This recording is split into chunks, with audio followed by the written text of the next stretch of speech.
Very good morning. सो भाई अपने 12th class receipt and payment account ये सब तो हो गया था। इनकम एंड एक्सपेंडिचर अकाउंट और उसके बाद फॉर्मेट तो आपको बताया था प्रीवियस क्लास में। Income and expenditure account, opening balance sheet, closing balance sheet. ठीक है, सो हम स्टार्ट करते हैं एक आध बढ़िया सा क्वेश्चन। ठीक है, चलिए वही आपकी बुक वही है, सक्सेना सर की, बढ़ सर की, और एक्सरसाइज के क्वेश्चन कर रहे हैं क्योंकि बेसिक प्रॉब्लम तो एक्सरसाइज में आता है ना। तो एक्सरसाइज के क्वेश्चन जब सॉल्व करते हो आंसर नहीं आता तो गुस्सा भी आता है ना, तो वही गुस्से को आपको कम कर रहे हैं। ठीक है, ताकि आपकी एक्सरसाइज सॉल्व हो सके। सो ये क्वेश्चन एक्सरसाइज का 24वां क्वेश्चन है, अभिनव कला समाज। ठीक है, question says from the following particulars of Abhinav Kala Samaj Indore prepare an income and expenditure account for the year ending on 31st March 2018 and a balance sheet as on that day. मतलब अभिनव कला समाज का ये 31 मार्च 2018, closing date क्या है आपकी 31 मार्च 2018, तो ओपनिंग क्या होगी 1 अप्रैल 2017। ये ध्यान रखना है आपको। और बस समाप्त होने वाले वर्ष का आय व्यय खाता, इनकम एंड एक्सपेंडिचर अकाउंट बनाना है और उस डेट की बैलेंस शीट भी बनानी है। एक्सरसाइज का 24 सक्सेना सर की बुक का क्वेश्चन है और क्वेश्चन है अभिनव कला समाज। आपको दिया हुआ है रिसिप्ट एंड पेमेंट अकाउंट दिया हुआ है for the year ending on 31 March 2018। Receipt है और पेमेंट है। बनाना क्या है, इनकम एंड एक्सपेंडिचर अकाउंट। अच्छा, ये बात भी आपको बेसिक तो पता है, रिसिप्ट एंड पेमेंट किस बेसिस पे बनता है, एक्चुअल रिसिप्ट एक्चुअल पेमेंट पे। इनकम एंड एक्सपेंडिचर अकाउंट किस बेस पे है, ड्यू बेसिस पे। ठीक है, अब ध्यान रखिएगा कि जो रिसिप्ट एंड पेमेंट अकाउंट में जो पेमेंट है वो एक्सपेंडिचर है। ठीक है, जो पेमेंट है वो एक्सपेंडिचर है, लेकिन ज़रूरी नहीं है कि हर तरह का पेमेंट एक्सपेंडिचर हो। ठीक है, बात थोड़ी अजीब से लगती है, एक बार फिर से समझो। जो रिसिप्ट एंड पेमेंट अकाउंट जो आपको दिया हुआ है, जो पेमेंट है वो एक्सपेंडिचर है, वहीं से आपको एक्सपेंडिचर व्यय के आइटम मिलेंगे। लेकिन ज़रूरी नहीं है कि पेमेंट साइड में दिए गए हर आइटम एक्सपेंडिचर साइड लिखा जाएगा। ऐसा क्यों, कारण वही आपका, क्योंकि पेमेंट साइड में रिसिप्ट एंड पेमेंट अकाउंट में हम कैपिटल, रेवेन्यू सभी नेचर के लिख रहे थे, सभी नेचर के पेमेंट्स लिख रहे थे। लेकिन एक्सपेंडिचर अकाउंट, जब इनकम एंड एक्सपेंडिचर अकाउंट बनाएंगे तो सिर्फ और सिर्फ हम रेवेन्यू नेचर के एक्सपेंडिचर लिखेंगे। क्लियर है। उसी प्रकार से जो रिसिप्ट है वो इनकम है। रिसिप्ट साइड पे से आप इनकम के आइटम मिलेंगे, आपको पेमेंट में इनकम नहीं मिलने वाली। ठीक है, तो जो रिसिप्ट्स है वो इनकम है, लेकिन ज़रूरी नहीं कि हर रिसिप्ट का हर आइटम जो है वो इनकम हो। वही, क्योंकि आपको रिसिप्ट में से सिर्फ वही आइटम लेने इनकम में जो रेवेन्यू नेचर के हैं। जो रेवेन्यू नेचर के हो मतलब क्या, आगम प्रगति के हो। क्लियर है। अब आगम प्रगति के कैसे, रेवेन्यू नेचर, ये आपने 11th क्लास में पढ़ा हुआ है और आपको बुक की जो थ्योरी दी हुई है उसको बार बार आप पढ़िएगा, क्योंकि आपको फाइनल एग्ज़ाम में सिर्फ न्यूमेरिकल्स ही नहीं करने, ठीक है, सवाल ही नहीं करने, आपको थ्योरी भी लिखनी है। क्लियर है ये। चलिए, तो ये देखेंगे आप। फिर उसके बाद में रिसिप्ट एंड पेमेंट अकाउंट है। अब देखिए, रिसिप्ट में सबसे पहले लिखा हुआ टॉप पे cash in hand. Cash in hand 250, ये आपकी ओपनिंग कैश है। कैश एट बैंक, बैंक में रोकड़ कितनी है 20550, ये भी ओपनिंग बैलेंस शीट में आपका आइटम आएगा। फिर सब्सक्रिप्शन है। सब्सक्रिप्शन में कैटेगराइज किया हुआ है previous year, current year, next year. तो आप देखिए, जो करेंट ईयर की है अमाउंट कितना है 20,000, ये इनकम है आपकी। क्लियर है। करेंट ईयर का सब्सक्रिप्शन क्या है, इनकम है। प्रीवियस ईयर की जो सब्सक्रिप्शन है वो आपकी ओपनिंग असेट्स है, और नेक्स्ट ईयर की जो है वो आपकी क्लोजिंग डेट की लायबिलिटी है। क्लियर है ये। फिर हॉल का रेंट है, रेंट ऑफ हॉल है, इनकम है। अब इनकम क्यों है? यदि हॉल रेंट है तो एक्सपेंडिचर भी हो सकता है। तो भैया ये लिखा हुआ है रिसिप्ट साइड में, प्राप्ति पक्ष में लिखा हुआ है, तो जो रिसिप्ट में लिखा रहेगा वो इनकम ही है, एक्सपेंडिचर नहीं है। ओके, द नेक्स्ट वन, प्रतिभूतियों पर ब्याज, इंटरेस्ट ऑन सिक्योरिटीज कितना है? 1000 है, ये इनकम है आपकी। डोनेशन है, अच्छा डोनेशन के बारे में आपको हमने कहा था ना जी, कैपिटलाइज्ड करने का आ गया तो फिर वो लाइबिलिटी का आइटम है। या स्पेसिफिक फंड, किसी विशिष्ट कोष के निर्माण की बात करते हैं तो फिर वो इनकम नहीं, लाइबिलिटी है। तो डोनेशन वाले आइटम को हम बाद में देखेंगे। फिर रिसिप्ट फ्रॉम टेलीफोन, टेलीफोन से प्राप्ति है, चूँकि रिसिप्ट में है तो इनकम है 50 रुपीज़ का। अब पेमेंट साइड में आप आ जाइए, इस्टेब्लिशमेंट एक्सपेंसेस, संगठन के व्यय या स्थापना के व्यय भी कहते हैं इनको, ठीक है, एक्सपेंडिचर है ऑब्वियसली। लेकिन ब्रैकेट में लिखा है इंक्लूडिंग ₹400 फॉर 2016-17, मतलब वर्ष, हम अकाउंट्स किसका बना रहे हैं? 31 मार्च 2018 के लिए। सो 2016-17, ये जो 2018 31 मार्च, मतलब हमारा वर्ष कौन सा है? 17-18, 17-18, ये 16-17 का है। तो चूँकि रिलेवेंट इस ईयर से नहीं है, इसलिए हम टोटल एक्सपेंडिचर में से माइनस कर देंगे 6000 में से 400 उसको अलग करना होगा।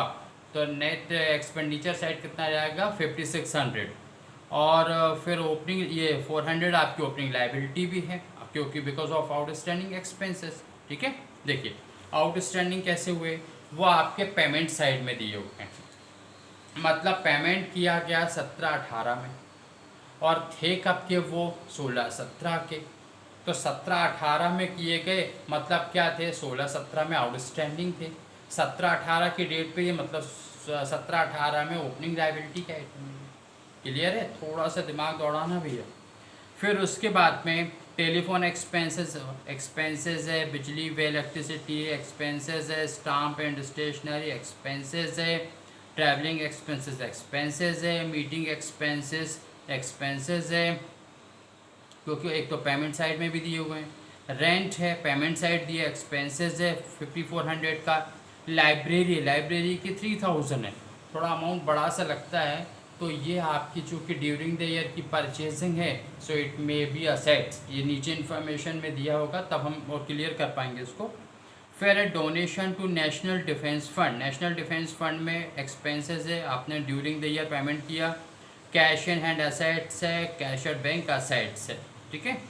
फिर एडिशनल इन्फॉर्मेशन है, एडिशनल इन्फॉर्मेशन आपके पास में है, लिखा हुआ है द समाज holds 10% national defence certificate amounting ₹40,000 on which interest for the entire year is to be recorded.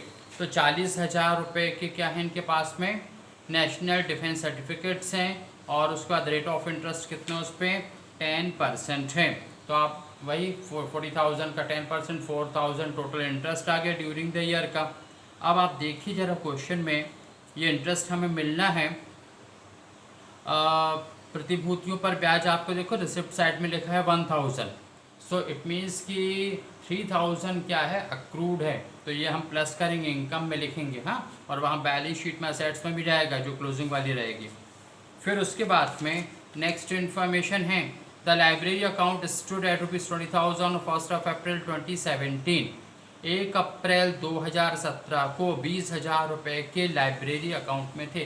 That means कि इनके पास बुक्स थी या 20,000 की आपकी टोटल जो है वो ओपनिंग बैलेंस है। तो 20,000 का ये हो गया आपके ओपनिंग असेट्स की तरह, और 3,000 ड्यूरिंग द ईयर परचेज कर ली, तो क्लोजिंग बैलेंस शीट में 23 पहुंचा देंगे अपन। नेक्स्ट है आपके कि डोनेशन फंड के बारे में कहा गया है, लिखा है donations are to be funded for meeting expenses of cultural program. Culture program के लिए जो है वो डोनेशन को फंड किए जाने, यानी स्पेसिफिक उसके लिए है, ठीक है, स्पेसिफिक पर्पस पे है ये, सो लाइबिलिटी है।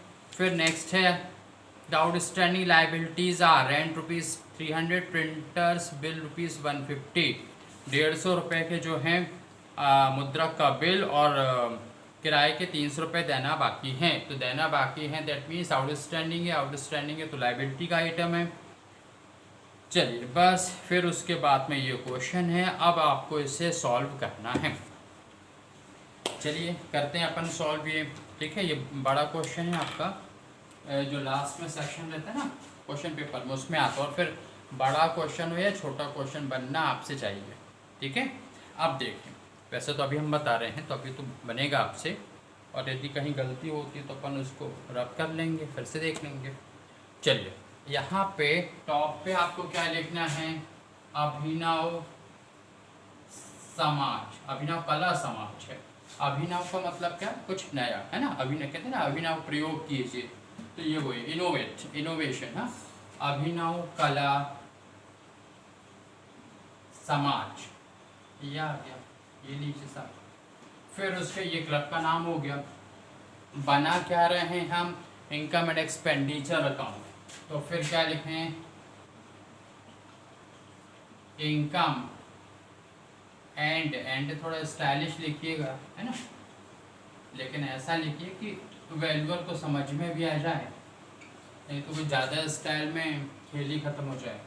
इनकम एंड एक्सपेंडिचर अकाउंट, फिर नेक्स्ट में for the year ending on, तो कब, आई थिंक 31 मार्च 2018, तो 31 मार्च पूरा लिख देना। हाँ, सिर्फ ऐसे नहीं कि MAR मार लिख दिया बस। चलिए बस फिर उसके बाद हमें अपने अच्छा, इस क्वेश्चन में आप देखो जरा, शायद उन्होंने कैपिटल, जो ओपनिंग कैपिटल है वो नहीं कहीं बताए है ना, तो वो भी हमें छोटा सा कैलकुलेशन करके निकालनी होगी कि ओपनिंग कैपिटल कितनी है, क्योंकि जब ओपनिंग कैपिटल आ जाएगी तब भी हम इस सरप्लस या डेफिशिएट को प्लस माइनस कर पाएंगे, और फिर उसके बाद हमारी क्लोजिंग बैलेंस शीट बन पाएगी। पर्टिकुलर्स में आपको लिखना है क्या, एक्सपेंडिचर, भाई प्रॉफिट एंड लॉस अकाउंट की तरह है। डेट का कॉलम गलती से भी मत बना दें, क्योंकि डेट हम एक बार ऊपर लिख चुके हैं। ठीक है, फिर एक्सपेंसेस, जैसे प्रॉफिट एंड लॉस अकाउंट बनता तो यहाँ पे एक्सपेंडिचर हमें लेफ्ट साइड में लिखने हैं। चलिए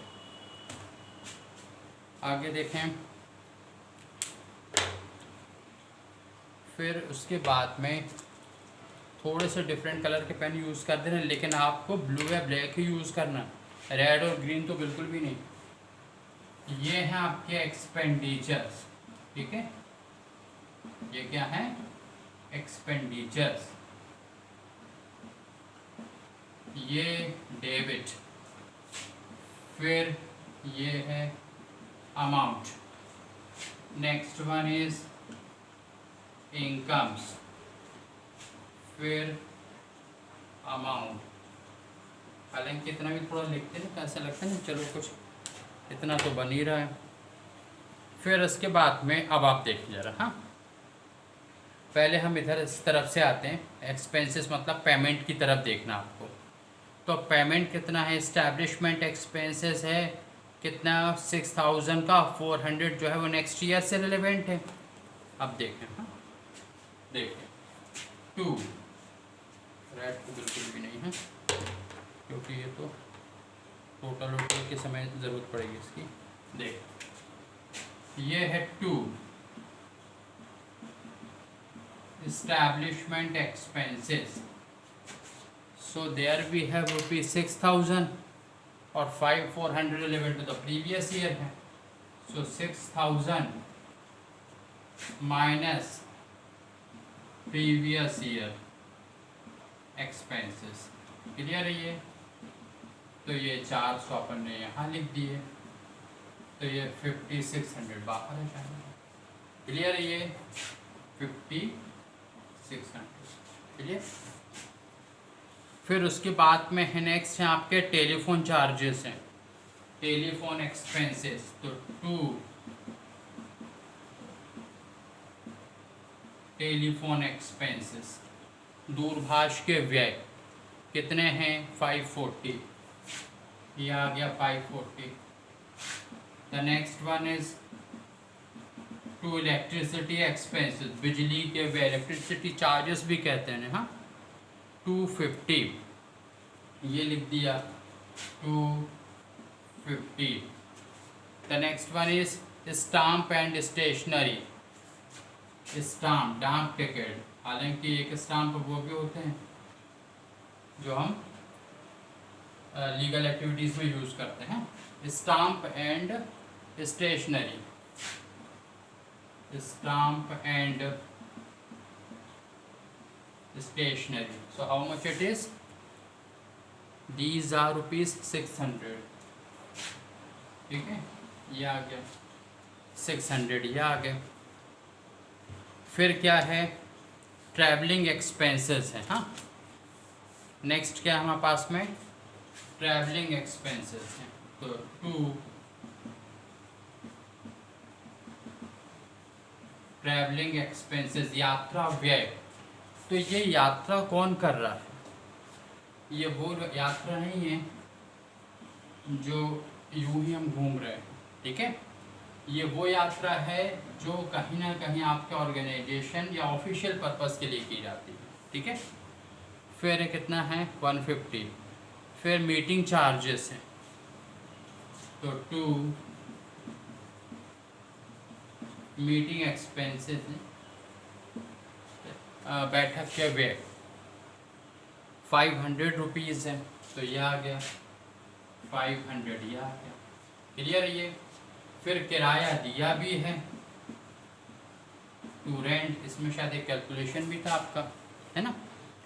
तो यहाँ पर आप देखिए ज़रा, रेंट कितने हैं 5400 और आउटस्टैंडिंग कितनी हैं 300 की।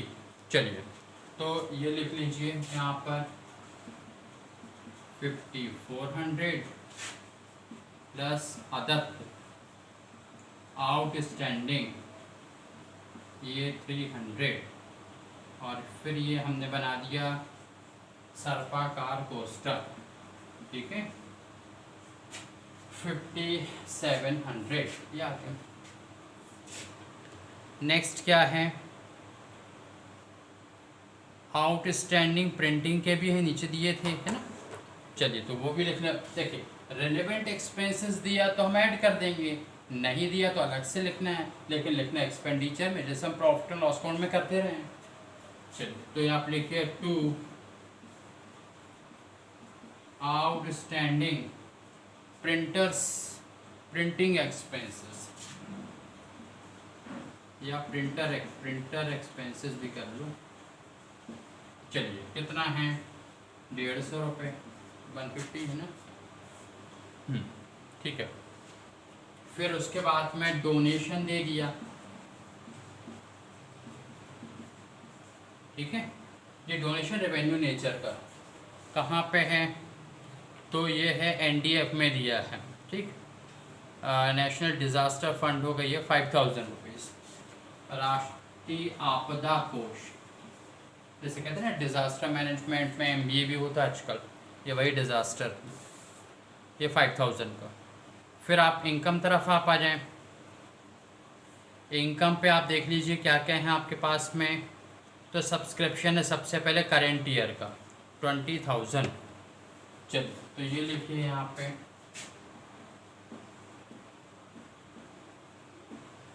बाय सब्सक्रिप्शंस, इस ईयर का मिलना बाकी होगा तो हम वो ऐड करेंगे, लेकिन इस ईयर का तो कुछ जितना है वो सब मिल चुका है।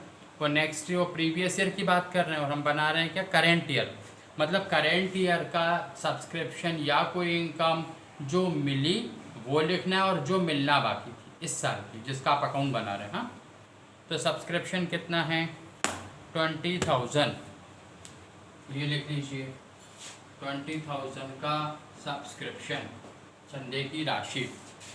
फिर क्या है टेलीफोन रिसिप्ट है, तो ये लिख लीजिए बाय टेलीफोन रिसिप्ट, प्राप्तियां हैं, ठीक है, रिसिप्ट है इनकम, ठीक है, हालांकि लगता है ऐसे कोई एक्सपेंसेस होगा लेकिन चूंकि रिसिप्ट लिखा हुआ है इसलिए हम उसको प्राप्ति मान रहे हैं। कितनी है 5x, कितनी 50 रुपये, ठीक है। फिर हॉल का रेंट मिल गया है, तो बाय हॉल रेंट, हॉल का किराया मिला, कितना मिला 1250, तो ये लिख दिया हमने 1250। और क्या लिख दें, एक आध और है शायद, है ना। फिर क्या है, इंटरेस्ट ऑन सिक्योरिटीज। आप देखिए इंटरेस्ट ऑन सिक्योरिटी, सिक्योरिटीज का अर्थ क्या होता है, प्रतिभूतियाँ। हाँ, सिक्योरिटी की मीनिंग ये है, सिक्योरिटी गार्ड से बिल्कुल भी नहीं है। टोटल कितने थे वो 40,000 के थे ना, नेशनल सेविंग सर्टिफिकेट्स थे, तो 40,000 का 10% 4,000 हुआ। ड्यूरिंग द ईयर हमें कितना मिलना था, 4,000, मिला कितना 1,000। दैट मीन्स कि ₹1000 क्या है, अक्रूड है या अर्न है, ठीक है। तो प्लस अर्न या अक्रूड भी लिख सकते, ठीक। चलिए, तो वो कितने हो जाएंगे 3,000। कैसे, क्योंकि हमें टोटल मिलने थे 4,000, तो ये सब ये लिख लिया अपना 4,000 इंटरेस्ट ऑन सिक्योरिटीज लिख लिया, ठीक है। और कुछ बस, ठीक। चलिए, तो टोटल करें इसका हम, देखिए इसको ऐसे है, अब जो कि आपको तो कैलकुलेटर से चला होगा, तो कोशिश कीजिए आप ऐसे जोड़ा जाड़ी करनी है आपको। कैसे, देखिए ये 20 और 4 24, ठीक है। ये 1250, इसमें आप 50 और जोड़ दीजिए, तो ये कितने हो जाएंगे 1300, तो ये हो गया 24 और 1 25, 300 हो जाएंगे। फिर यहाँ पे भी आप करिए जोड़ा जाड़ी, कैसे, हालांकि थोड़ा सा इसको करके देख लेना, वैसे भी आप देखिए 5700 है। हाँ,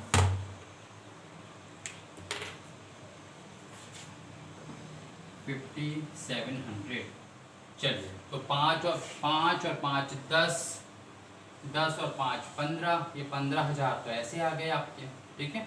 अब अलग अलग जोड़ लीजिए, तो 600 ये हैं, 6 5 11, तो 1140, 1140 और 2 1340, 1390 और 6 1990, 1990 के बाद में आप इसमें 100 150 जोड़ने, तो पहले 10 जोड़िए, तो 2000, 3140, 31 25 40, 25 40 और 25 और 7 32 40, 32 90 33 90, तो उन सब में आपको जो है वो 3390 और जोड़ दीजिए, 3390, ठीक है। चलिए, या फिर आप अलग से भी जोड़ लो इसको, 5600 प्लस 540, 250, 600, 150, 500, 5700, 150 और 5000, 18490। और वहाँ कितने आ रहे थे, 20 4 24 और 1 25, 300 ना, 6810, ठीक है, आ रहा है 6810। भाई यहाँ तो बुक में दिख जाएगा आंसर कि 6810 या जो भी है, वहाँ आपको बार बार कैलकुलेट करके देख ही लेना, ठीक है।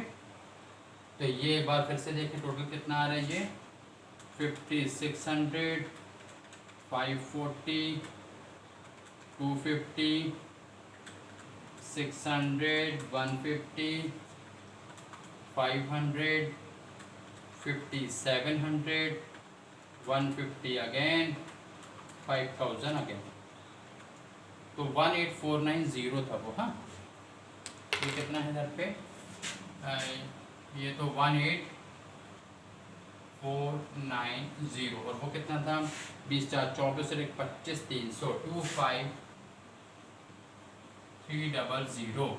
चलिए माइनस कर दें, 25300, तो ये आ रहा है 6810, ये आंसर आपका। हाँ, और किस तरफ जाता है, इनकम की तरफ जाता, तो जब इनकम ज़्यादा होती है एक्सपेंडिचर कम होती है, तो इसे हम क्या कहते हैं, सरप्लस या to excess of income over expenditure कितना 6810 बस। फिर उसके बाद क्या आपको कर देना है टोटल। टोटल कितना था, तो ये आ रहा था टोटल 20 4 24 और 25 300 25300 और ये कर लिया आपने 25300। तो 6810 अभी क्वेश्चन कंप्लीट नहीं हुआ, अभी तो 50% चले हैं, ठीक है पूरे रास्ते में। तो कितना आ रहा 6810, ये आपकी आ जाएगी इनकम। अब हमें इन्होंने कहा कि फाइनल बैलेंस शीट भी बनानी है, तो फाइनल बैलेंस शीट के लिए हमारे पास में कैपिटल होनी ज़रूरी है, ओपनिंग कैपिटल। और ये ओपनिंग कैपिटल क्वेश्चन में ये अमाउंट नहीं दिया है, तो नहीं दिया है तो कोई बात नहीं, हम कैलकुलेट करेंगे उसको कि कहाँ पे है वो कितना अमाउंट है। ओपनिंग कैपिटल, ओपनिंग कैपिटल यानी इनिशियल कैपिटल या फिर कैपिटल फंड, प्रारंभिक पूंजी या फिर आपकी क्या है पूंजी कोष। चलिए तो आई थिंक ये सब तो आपको समझ में आ रहा है ना, कि बन जाएगा कि किस तरह से कौन सा आइटम कहाँ फिट हुए। एक बार चाहे तो थोड़ा सा आप देख सकते हैं। इस्टेब्लिशमेंट एक्सपेंसेस हैं, स्थापना व्यय हैं 6000, प्रीवियस ईयर के शामिल थे, चूंकि इनकम एक्सपेंडिचर अकाउंट बन रहा है इस ईयर से रिलेवेंट नहीं है तो हम इसे अलग कर देंगे। ठीक है भैया, कर देते हैं। ये आ गया आपका 5600 आ गया। Telephone expenses 540, electricity, stamp and stationery, travelling, meeting, rent, outstanding जोड़ते हैं। आउटस्टैंडिंग प्रिंटर या प्रिंटिंग एक्सपेंसेस वो चूँकि रिलेवेंट एक्सपेंसेस नहीं दिया तो जो आउटस्टैंडिंग हमने वो लिख लिया। फिर उसके बाद में है डोनेशन है या आपका रेवेन्यू नेचर का, वहाँ पर आप आ जाएँ। सब्सक्रिप्शन देख लीजिए 2000 के हैं। फिर टेलीफोन रिसिप्ट है, हॉल का रेंट है, इंटरेस्ट ऑन सिक्योरिटीज़ है। ये कैसे 3000 रुपये आ गए, क्योंकि 40,000 टोटल के आपके नेशनल सेविंग सर्टिफिकेट्स थे। 10% उस पर रेट ऑफ इंटरेस्ट है। 4000 मिलना चाहिए था, मिले हैं 1000। 3000 आपके अक्रूड है, उपार्जित है, मिलना बाकी है, प्राप्य हैं, इसलिए ये अर्न है। तो इस तरह से ये आपके 3000 ऐड कर दिया हो गया 4000।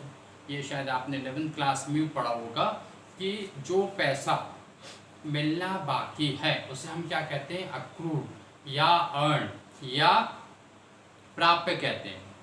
फिर उसके बाद में जो एडवांस दे दिया उसे हम क्या कहते हैं, अनएक्सपायर्ड एक्सपेंसेस या फिर प्रीपेड एक्सपेंसेस कहते हैं, पूर्वदत्त व्यय कहते हैं।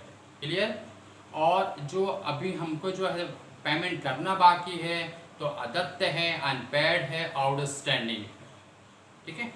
और उसके बाद जो एडवांस मिल गया है वो अनअर्न है या अनुपार्जित है। तो उसको आप ऐसे याद रख सकते हैं थोड़ा सा फनी वे में कि जो मिल गया, जो राशि यहाँ राशि जो मिल गई आपको या जो मिल गया वो प्राप्त है।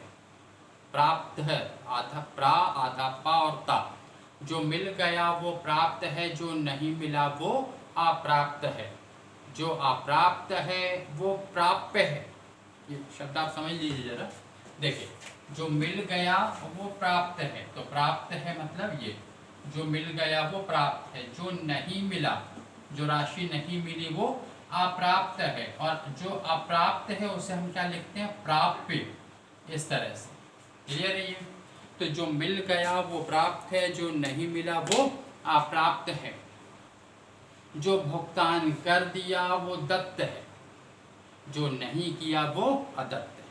क्लियर है ये। एक बार फिर देखें, जो इसको आप पेमेंट साइड से देखना चाहे तो जो भुगतान कर दिया वो दत्त है, जो नहीं भुगतान किया वो अदत्त है। जो मिल गया वो प्राप्त है, जो नहीं मिला वो अप्राप्त है। जो अप्राप्त है वो प्राप्य है, जो प्राप्य है वो अक्रूड है, और जो अक्रूड है वो अर्न है।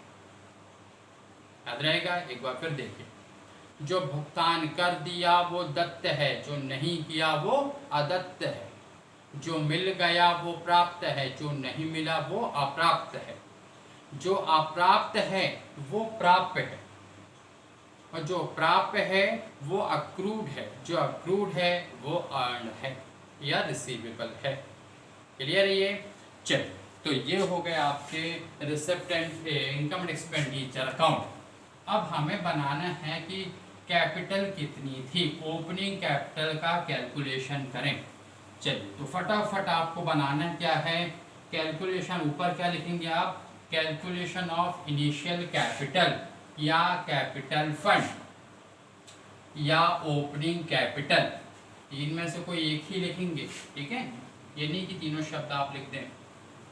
अब यहाँ पर इसमें आप देखते हैं कि एक छोटी सी बैलेंस शीट बनती है और ये छोटी सी बैलेंस शीट में आपको भरना क्या है कि असेट्स क्या हैं और उसके बाद में लायबिलिटीज़ क्या है। बस आप देख पाएंगे कि असेट्स ज़्यादा होगी, जनरली भाई ज़्यादा होती है, या तो इक्वल होगी या फिर असेट्स ही ज़्यादा होगी, ठीक है।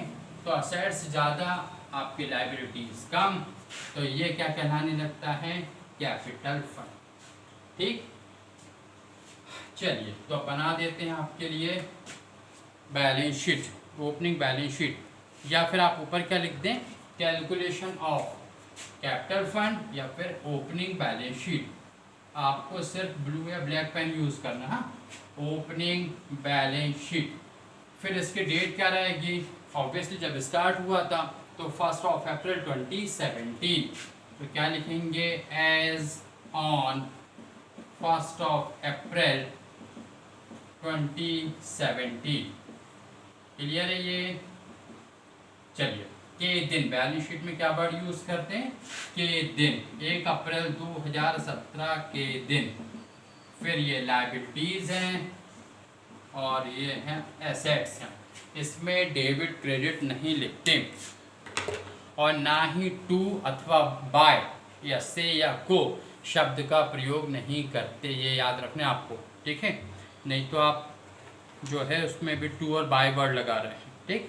चलो देखिए, अब आप देखिए जरा ओपनिंग कैश, ओपनिंग कैश कितनी है आपके पास में, 250। ओपनिंग रेट पे आप देख लीजिए कैश कितनी है, 250, तो वो लिख लीजिए पहले तो सबसे पहले तो आप लिखें कैश इन हैंड या फिर ओपनिंग कैश।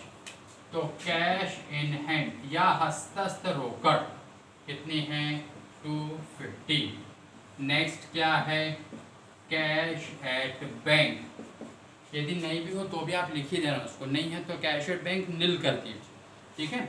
चलिए थोड़ा अच्छा लगेगा आपको। अब कैश एट बैंक कितनी है, 20550। फिर क्या है, अक्रूड सब्सक्रिप्शन, देखिए जरा आपका जो मिलना बाकी था कितना था, 500। चलिए तो ये आप क्या वर्ड यूज करते हैं आप, अक्रूड, अक्रूड सब्सक्रिप्शन। उपार्जित चंदा कितना है ये, 500। फिर उसके बाद में लाइब्रेरी की बुक्स कितने की थी, 20,000 की, तो लाइब्रेरी की बुक्स हैं ये, हाँ। अब ये कितना बैलेंस दिखा रहा था, 20,000। नेक्स्ट है आपके पास में नेशनल सेविंग सर्टिफिकेट, ठीक। तो आप इन्वेस्टमेंट भी कह सकते हैं इसको, क्या वर्ड यूज कर दें हम, विनियोग या सिक्योरिटीज, ठीक है। चलिए कितनी है, नेशनल सेविंग सर्टिफिकेट कितने के थे, 40,000 रुपये के, भाई जिस पर हमने 4,000 इंटरेस्ट कैलकुलेट कर लिया था, तो ये आ गया। फिर ओपनिंग लाइबिलिटी में आपके वो 400 रुपये, ठीक है, जो पिछले वर्ष से संबंधित थे, आउटस्टैंडिंग थे, हाँ। तो ये आ गया आपके आउटस्टैंडिंग कौन से expenses, establishment expenses, establishment expenses, ये 400 रुपये। बस और कुछ तो है नहीं। चलिए ठीक है, अब आप कैलकुलेट कर लीजिए। तो 20 4 24 और ये तो 20 20 40 और 40 80,000, 80,000 प्लस जा रहा है ये। चलिए करिए, 250 20550 500 है। फिर कितने हैं, 60, तो 81300 माइनस आप कर दें 400, 80900, ठीक है। यह आपकी कैपिटल फंड आ गई। तो इसे हम क्या कहते हैं, कैपिटल फंड, या फिर आप क्या लिख दें इसके लिए, ओपनिंग कैपिटल। और ये कहाँ से चली आ रही है, तो ये है, आपको याद रखें ये क्या है, बैलेंसिंग अमाउंट। हाँ, तो ये ओपनिंग कैपिटल, ठीक, कितना है 80900, इतने ही आए थे ना, एक बार फिर देख लीजिए, 40 20 60 20 80 या 250 20550 500 और 60,000, 81,300 माइनस 400 80900, या 80900। बस यहाँ पे आप क्या कर देंगे, टोटल कर देंगे बोथ साइड का, टोटल आप कर ही सकते हैं इसको, है ना, 81 समथिंग कुछ आ रहा था। चलिए 81,300, 80 9 4 13 81 300, ये लिख लीजिए 81,300। या तो ये क्यों हमने किया कैलकुलेशन, क्योंकि ये फाइनल बैलेंस शीट में इसकी हमें ज़रूरत पड़ेगी। कैपिटल फंड जो है इसमें सरप्लस को हम ऐड करेंगे फाइनल बैलेंस शीट में, और डेफिशिएट यानी घाटे की राशि आती तो माइनस करेंगे। तो इस तरह से यह आपकी ओपनिंग बैलेंस शीट बन गई। एक बार फिर से देख लें इसको आप कि किस तरह से आपने किया। देखिए अब आप सबसे पहले ओपनिंग बैलेंस शीट बना रहे हैं, कब, 1 अप्रैल 2017 के दिन बन रही है। वो असेट्स से ये लाइबिलिटीज़ हैं, कैश इन हैंड है, ओपनिंग डेट पे 250, बैंक में रोकड़ है 20550, अक्रूड सब्सक्रिप्शन जो मिलना बाकी था इस साल ओपनिंग डेट पे वो 500 है, लाइब्रेरी की बुक्स 20,000 है, इन्वेस्टमेंट किए हैं 40,000 के, और आपको जो स्टैब्लिशमेंट एक्सपेंसेस 2016-17 का जो आउटस्टैंडिंग था वो यहाँ आएगा ओपनिंग लाइबिलिटी को, बस उसमें से माइनस किया तो ये बैलेंसिंग अमाउंट 80900 आ गया। आप चाहे तो नीचे नोट में लिखते हैं दिस इज बैलेंसिंग अमाउंट, ठीक है, ये अपनी याद के लिए भी रख लें और कॉपी पे आपको शो भी करना है कि ये कैसे चला है। आ रहा समझ में। चलिए तो ये हो गई आपकी। फिर आपको और क्या बनाना है, फाइनल बैलेंस शीट। उन्होंने कहा था ना कि उसी दिन की बैलेंस शीट भी बनानी है, ठीक है, तो उसी दिन, तो ये तो ओपनिंग डेट हो गई आपकी, तो उसी दिन का मतलब क्या है 31 मार्च 2018। चलिए तो जैसा बुक में आदेश दिया है तो आदेश का हम पालन भी कर लेंगे। क्यों करेंगे, कारण उसके कि एक तो हमें सवाल समझने हैं जो आगे हमारे काम में आने वाले हैं, ग्रेजुएशन में या पीजी वगैरह में, या फिर आप एमकॉम में, एमबी में, और प्रैक्टिकल लाइफ में यूज़ होगा उसका, ठीक है, इसलिए। और फिलहाल क्या है कि हमें 12th क्लास में मार्क्स मिल जाएंगे तो मार्कशीट में 5-10 नंबर ऐसे बढ़ जाएंगे आपके, ठीक है। चलिए फिर आप बनाइए बैलेंस शीट। कौन सी बैलेंस शीट बन रही है, ये फाइनल बैलेंस शीट। अच्छा, बैलेंस शीट वगैरह बनाते तो ऊपर आप उस सोसाइटी उस क्लब का नाम भी लिख सकते हैं। तो ये हो गया आपकी बैलेंस शीट। फिर एज ऑन कब बनेगी, तो 31 मार्च 2018, 31 मार्च 2018 के दिन आने वही, इसमें लाइबिलिटीज़ और एसेट्स आने हैं। अब देखिए आप क्लोजिंग डेट पे देखिए ज़रा, कैश कितनी है आपके पास में, कितना 310 है। चलिए तो लिखिए इसको शुरू कर दें। कैश इन हैंड, हस्तस्थ रोकड़ 310 रुपये। फिर क्या है, कैश एट बैंक, बैंक में ये सब आपको बॉटम में देखेगा रिसिप्ट एंड पेमेंट अकाउंट में, हाँ कितना है 32600, तो ये आ गया 32600। फिर क्या और क्या है, इंटरेस्ट, तो अक्रूड इंटरेस्ट।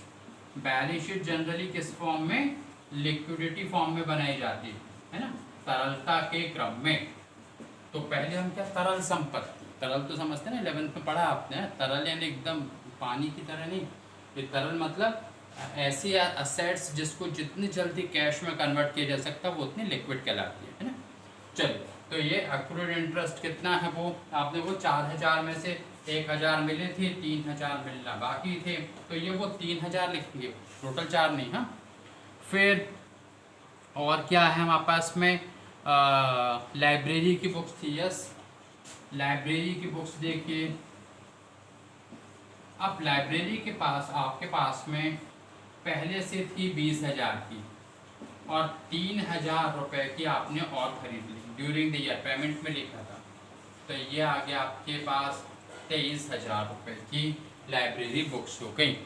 और क्या इन्वेस्टमेंट है? यस, इन्वेस्टमेंट है आपके पास में टोटल 40,000 का, है ना। इसी पे 4,000 रुपये इंटरेस्ट बन गया था, तो ये 40 आ गया।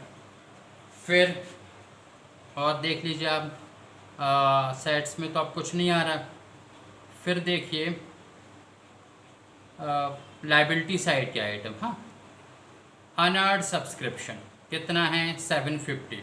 तो ये लिख लीजिए अनअर्ड अनुपार्जित एडवांस रिसीव्ड, तो ये आ गया अनअर्ड सब्सक्रिप्शन 750, ये आ गया। आगामी वर्ष का जो साल मिल गया वो लाइबिलिटी हो गई। फिर क्या है? पहले आउटस्टैंडिंग, ये सब पहले लिख लिया है ना। तो आउटस्टैंडिंग रेंट है, तो ये लिखें अपन आउटस्टैंडिंग रेंट है। और आउटस्टैंडिंग प्रिंटर्स एक्सपेंसेस भी थे, प्रिंटर एक्सपेंसेस ये। तो रेंट कितना है? 300 रुपये, प्रिंटर के 150 रुपये हो गए। तो ये आ गया ये 300 रुपये और ये आ गया आपके 150 रुपये आ गया, ठीक है। ये हो गया मुद्रक का बिल। फिर 300 150 ये हो गया। और कुछ बचा है? अच्छा, वो स्पेसिफिक फंड बनाना था, ठीक। चलिए तो वो देख लीजिए, क्योंकि लाइबिलिटी फंड बनाना है ना। तो cultural fund TURALCUL cultural fund कितने का? 10,000 का, 10,000 का, ये आ गया। और तो कुछ नहीं है। तो जब कुछ नहीं है तो फिर आपकी कैपिटल लिखनी है आपको, है ना। थोड़ी बहुत चाहे तो जगह छोड़ सकते हैं, ताकि बीच में एक आइटम कम पड़ रहा है टोटल करने में, तो उसे हम फिट कर सकते हैं। चलिए, तो ये आ गया हमारा कैपिटल फंड। अब कैपिटल फंड कितना आया था? वो 80-900 कुछ आए थे ना, कैपिटल फंड। फिर उसके बाद में ये आ गया 80900 और सरप्लस इसमें ऐड करते हैं। तो सरप्लस आए थे हमारे कुछ 6800 रुपये कुछ थे, वो कितने थे? 6810, ठीक है। 6810, तो 6810। फिर वही सर्पाकार कोष्ठक बना लिया हमने, तो ये 6810 को जोड़ लिया, तो ये आ गया 87710, 87,710 रुपये। चलिए, फिर उसके बाद आप कोशिश कीजिए कि आपका टोटल बराबर आ जाए। अब देखते हैं करके, और नहीं आएगा तो एडजस्ट करेंगे, ठीक है। +300 +750, तो ये तो आ रहा है यहाँ पे एक तरफ 98,910, ये आ गया। फिर इधर आए अपन 4023 3000 32,600 और 300, ओके, ये भी आ गया 98,910। ये बैलेंस शीट का टोटल बराबर आना चाहिए। ये नहीं कि टोटल नहीं आ रहा और हमने धीरे से लिख लिया। अब वैल्यूअर की जिम्मेदारी कि भैया टोटल करते रहो, ठीक है। ऐसा बिल्कुल नहीं करना आपको। चलिए, तो बैलेंस शीट ये हमने फाइनल बैलेंस शीट भी बना ली और एक बड़ा क्वेश्चन सॉल्व भी हो गया आपका। एक बार फिर देख लें, ये बैलेंस शीट है, अभिनव कला समाज की है, क्लोजिंग डेट की क्या है। बस आपको पहचानना है कि कौन सा कहाँ फिट होना है अमाउंट को, बस उसके बाद में और क्वेश्चन आप करेंगे तो वो सब समझ में आने लगेगा, ठीक है। अक्रूड इंटरेस्ट हो गया, लाइब्रेरी पहले से 20,000 थी, 3,000 की खरीद ली, तो ये टोटल कितने की हो गई? 23,000 रुपये की हो गई। फिर इन्वेस्टमेंट है, इन्वेस्टमेंट कितने के हो गए? 40,000 के थे, क्योंकि इसी पे हमने 4,000 वो निकाला था ना 10% के रेट से। तो 3,000 चूँकि 1000 मिल चुके थे, 3000 मिलना बाकी, तो ठीक है। फिर अनअर्न सब्सक्रिप्शन, आउटस्टैंडिंग और ये सब, ठीक है। आ रहा समझ में? चलिए, तो बस आज के लिए यहीं तक। मैं समझता हूँ आपको समझ में आया होगा कि किस तरह से नेक्स्ट क्लास में फिर आपको एक नया सवाल बता। क्लियर है ये? Okay, thank you.